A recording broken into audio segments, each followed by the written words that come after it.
السلام عليكم، معكم عبد العزيز البلوشي. يسرني أن أكون جزء من مبادرة أفضل الطهاة في السلطنة من الصفاء. والآن سأريكم كيفية إعداد طبق الدجاج المفضل لدي، هو دجاج محشي بالجبن. الصفاء هو خياري الأول دائما لأنه نقي. تتم تغذية الدجاج على أعلاف طبيعية وتربيتها في بيئة نظيفة و100% حلال، صحية ومغذية أيضا، بدون هرمونات أو مواد حافظة أو صبغات أو مواد إضافة، وتصل طازجا يوميا إلى مطبخي.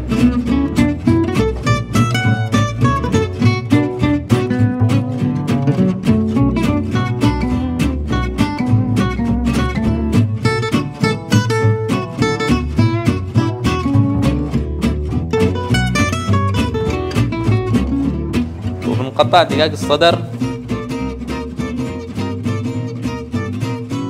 وبنحشيه بالجبن.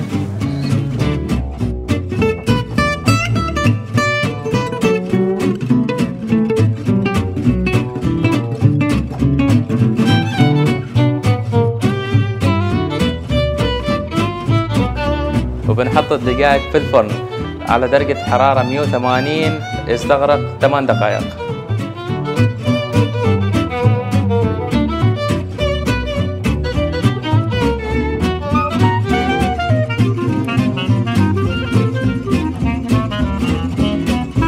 الصفاء، الخيار الأول لأفضل الطهاة في السلطنة. الصفاء.